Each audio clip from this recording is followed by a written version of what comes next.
Assalamualaikum warahmatullahi wabarakatuh. Salam Indonesia, Horas Medan, salam ahoy. Hai guys, salam bertemu kembali bersama kami di Rusdian Effendi Channel. Konten-konten yang menyajikan tentang bahasa, sastra, dan seni.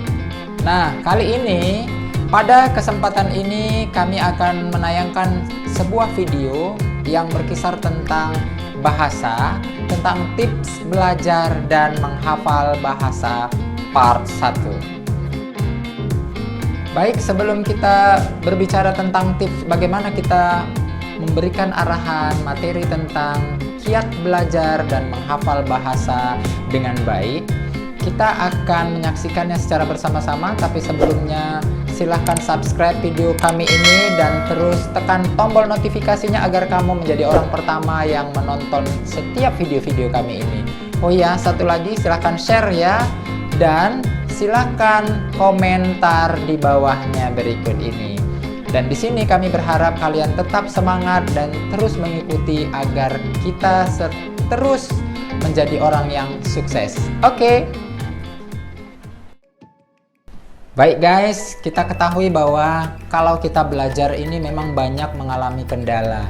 Banyak siswa atau peserta didik, jikalau kita belajar, pasti saja dalam menghafal pelajaran selalu mengalami kesulitan-kesulitan yang sangat berarti sehingga menghambat mereka untuk berprestasi. Nah, di bagian ini kita akan mencoba mengulas penyebab dan bagaimana nanti tipsnya kita untuk belajar dan menghafal bahasa dengan baik. Nah, kita ketahui bahwa manusia ini memiliki otak. Otak manusia ini digunakan untuk berpikir, mempergunakan sesuatu, menjalankan sesuatu dengan pusatnya terdapat pada otak manusia. Nah, otak manusia ini terdiri dari dua bagian yang disebut dengan hemisfer kiri dan hemisfer kanan. Nah, tugas dari kedua otak kita, kiri dan kanan ini memiliki fungsi yang berbeda-beda. Kadang hemisfer kiri ini berfungsi untuk sebagai ingatan. Terkadang dalam setiap saat kita menggunakan hafalan-hafalan, kemudian kita proses berpikir, kemudian dia logika berbahasa itu digunakan dalam hemisfer kita yang sebelah kiri. Sementara hemisfer kita di sebelah kanan itu selalu saja digunakan untuk proses kita berintuisi, menggunakan sesuatu dengan tingkat khayalan yang tinggi. Kadang-kadang kita juga menggunakan visual, penglihatan dan menggunakan bentuk seni dan kreativitas. Nah, disinilah hemisfer kanan yang berfungsi dengan baik. Baik guys, manusia yang memiliki otak secara fungsional yang tadi kita bicarakan bahwa memiliki hemisfer kiri dan kanan, ini pada saat kita manusia ini untuk mampu dan berkemampuan untuk melaksanakan tugas yang namanya belajar, maka manusia itu menggunakan dua hal sisi yang berbeda, karena pengetahuan dan pembelajaran bahasa itu pada setiap manusia menggunakan dua sisi ini, yakni manusia yang sering belajar bahasa dengan verbal, dan yang kedua manusia belajar dengan bahasa visual. Nah, di bagian verbal ini itu dapat dijangkau atau diketahui dengan kemampuan manusia itu secara lisan dan tulisan yang dituangkan dalam hal-hal kehidupan sehari-hari. Misalnya dia suka dengan surat atau pesan singkat, atau kadang-kadang dia suka hobi mendengarkan radio, begitu.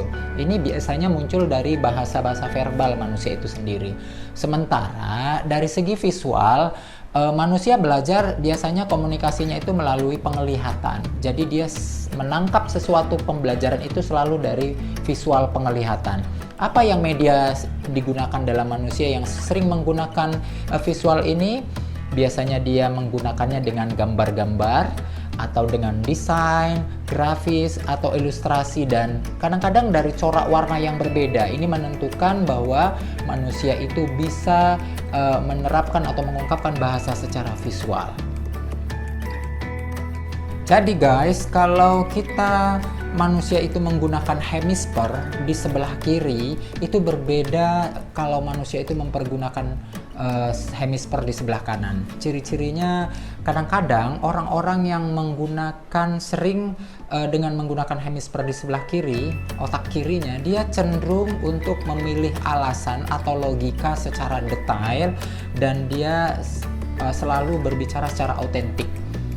Sementara kalau dia manusia yang suka menggunakan otak kanannya, dia lebih cenderung lebih kreatif dalam memecahkan sebuah masalah. Ini yang nampak perbedaan sangat mencolok di antara manusia yang berhemisfer kiri dan kanan di antara keduanya. Nah, dari manusia yang suka menggunakan hemisfer kirinya, dia suka sekali menganalisa. Kadang-kadang dia meneliti sesuatu atau menghubung-hubungkan sesuatu dengan logika berpikirnya. Selain itu dia juga suka mengutarakan sesuatu bahasa dia dengan cara-cara logika menurut pola pikir dia yang dia rasa benar, dengan alasan-alasan yang menurutnya tepat. Kadang-kadang ciri-ciri yang lain biasanya dia menggunakan pertimbangan-pertimbangan. Apakah yang dia katakan itu baik? Apakah yang dia katakan benar? Ataukah santun atau tidak santun? Nah, itu logika bermain, logika yang jalan itu pada hemisfer kiri. Dan orang-orang yang seperti itu biasanya lebih teliti dalam hal menyampaikan sesuatu. Nah, kadang-kadang keterampilan yang digunakan biasanya orang-orang yang eksakta juga menggunakan hemisfer kirinya untuk menghitung angka-angka. Dan oleh karena itu orang-orang yang sifatnya selalu menggunakan hemisfer kiri ini biasanya selalu objektif dalam menilai sesuatu. Tetapi berbeda juga dengan orang-orang yang menilai sesuatu dengan hemisfer kanannya. Orang-orang yang biasanya menggunakan hemisfer kanan itu biasanya cenderung dia menggunakan bentuk-bentuk dimensi-dimensi dan subjektivitas menurut pemikiran dia. Jadi dia berpola menurut pikirannya atau pendapat dia sendiri, atau kadang-kadang dia mampu berintuisi, artinya mampu dia menghayalkan sesuatu atau menyusun sesuatu berdasarkan imajinasi dia sendiri. Kemudian dia memiliki kreativitas. Nah, ini yang sangat mencolok terhadap orang-orang yang berbeda kemampuannya di otak sebelah kiri. Kalau otak sebelah kanan tadi, dia memiliki kreativitas yang tinggi, dan terkadang kontrol emosi yang digunakan itu lebih kuat pada orang-orang yang menggunakan kreativitas otak sebelah kanannya. Dan biasanya orang-orang yang menggunakan otak kanan ini memiliki nilai seni yang tinggi. Nah, baik guys, kalau kita menghafal, ini terkadang berbeda polanya antara orang-orang yang cenderung belajar dengan menggunakan hemisfer kiri dengan kanan. Kalau orang-orang yang menggunakan hemisfer kiri biasanya dia menghafal dengan hanya ingatan saja, karena itu lebih menonjolkan sesuatu secara verbal. Artinya dia suka sekali mengatakan sesuatu berdasarkan ingatan atau pola pikir logika secara objektifnya saja. Contoh, kita belajar, saya memberikan sebuah contoh dari 10 kata seperti berikut ini. Pertama, lihat ada kata pulpen. Yang kedua, ada kata sekolah. Yang ketiga, ada kata buku. Yang keempat, ada kata mobil.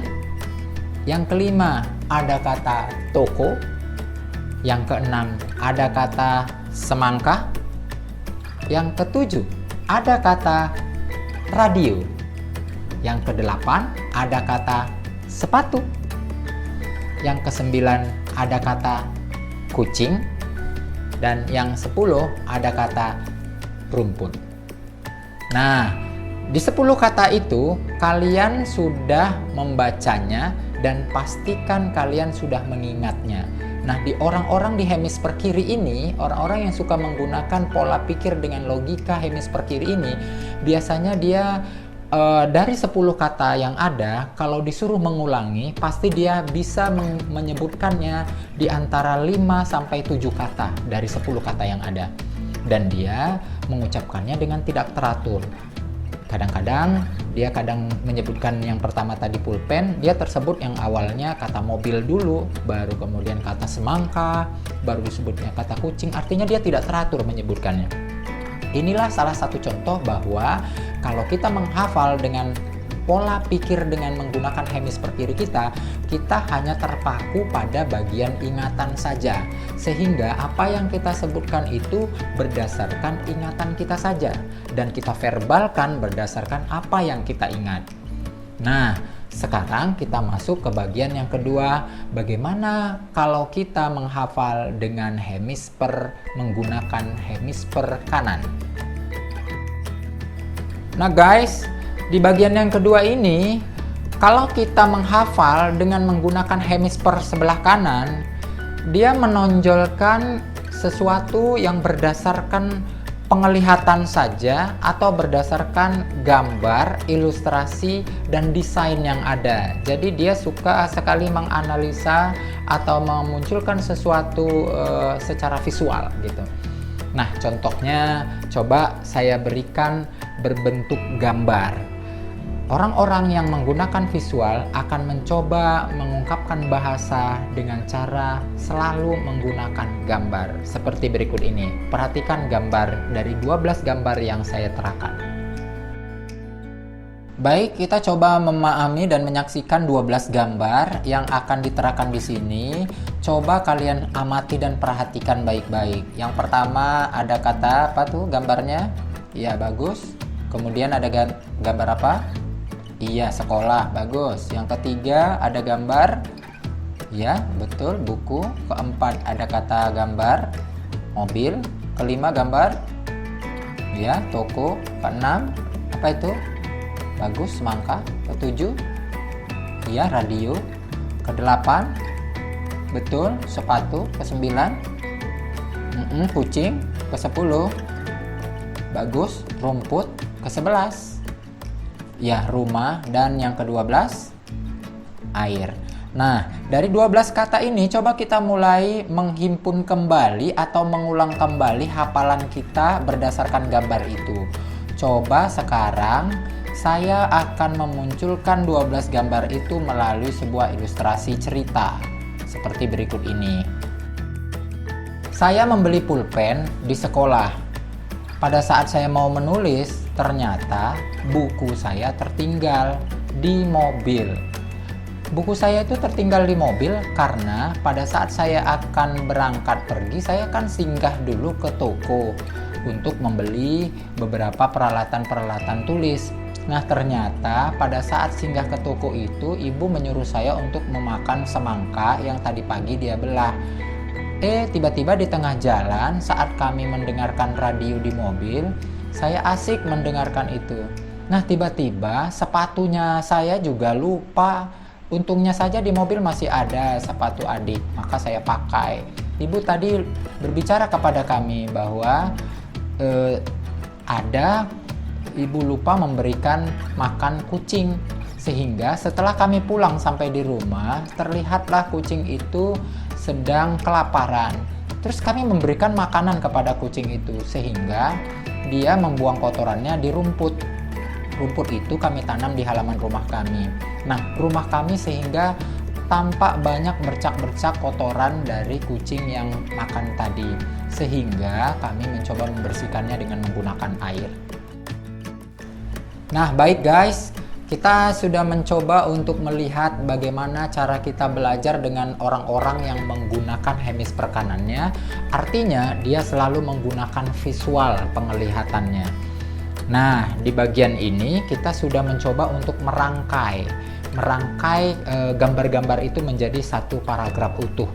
Jadi, kalau kita pastikan dari seluruh paragraf itu, dari gambar-gambar ilustrasi yang ada sebanyak 12 itu, dipastikan orang-orang akan mudah mengingat semua ingatan-ingatan terhadap gambar dan rangkaian ilustrasi kata yang kita ceritakan.